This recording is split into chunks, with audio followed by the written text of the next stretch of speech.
You ever jokingly say, well, there's 2 hours of my life I'll never get back?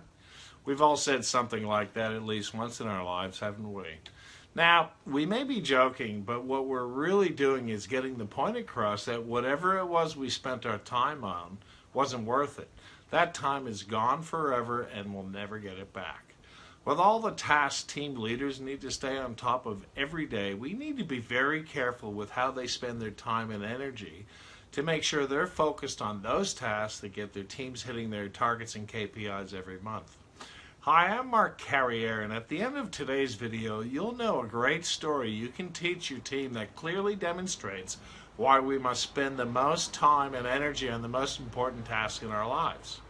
Years ago, I came across a well-known, inspiring story called Rocks, Pebbles, and Sand you can use to get team leaders thinking about those tasks they should prioritize their time to get the most out of their time with their team each week. No one really knows where the story came from, so it's probably just a metaphor using a philosophy professor who was giving a lecture. In front of him, he had a big glass jar, a pile of rocks, a bag of small pebbles, tub of sand, and a bottle of water. He started off by filling the jar with the big rocks, and when they reached the rim of the jar, he held it up to the students and asked them if the jar was full. They all agreed there was no more room to put rocks in, so he asked, "Is it full?" And then he picked up a small bag of pebbles and poured these in the jar and shook the jar so the pebbles filled the space around the big rocks and said, "Is the jar full?" Students looked around at each other and agreed that, yeah, the jar was now completely full. "Is it really full?" he asked again, and then he picked up the tub of sand and poured the sand in between the rocks and pebbles, and once again he held up the jar to his class and asked if it was full.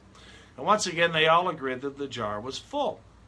"Are you sure it's full?" he asked, and finally picked up a bottle of water and tipped the water into the jar until it soaked up all the remaining space in the sand, and the students laughed. The professor went on to explain that the jar of rocks, pebbles, sand, and water represents everything in one's life, and the jar represents our life.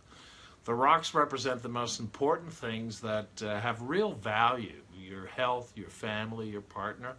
Those things that if everything else, the pebbles and the sand and the water was lost, and only they remained, your life would still have meaning. The pebbles represent the things in your life that matter, but you could live without.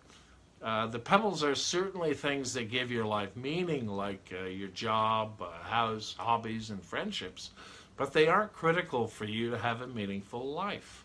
These things often come and go and aren't permanent or essential to your overall well-being. The sand and water represents everything else. The small stuff, material possessions, chores, and filler things you do, like watching television or browsing the internet.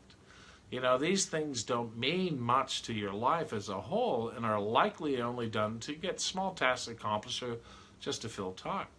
The metaphor here is that if you start with putting sand into the jar, you will not have enough room for rocks or pebbles. This holds true with the things you let into your life.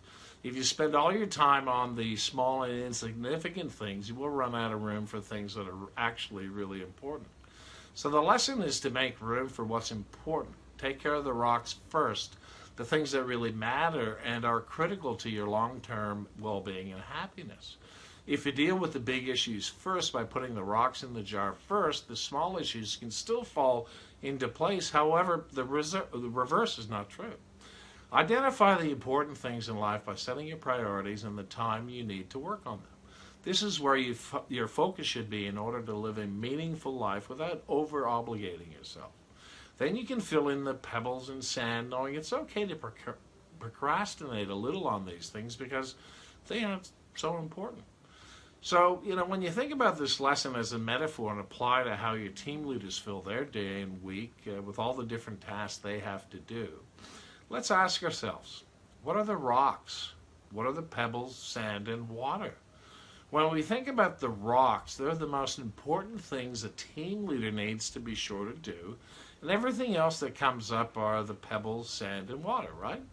The number one reason most team leaders give for not providing on-the-job coaching or training is that they just don't have the time with all the different administration, human resources, and supervisional tasks that they have to do every day.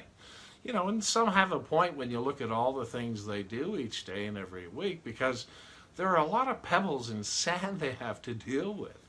You know, if this is the case in your center, you should have a look at which tasks can be handled by an administrator or somebody in human resources rather than a team leader.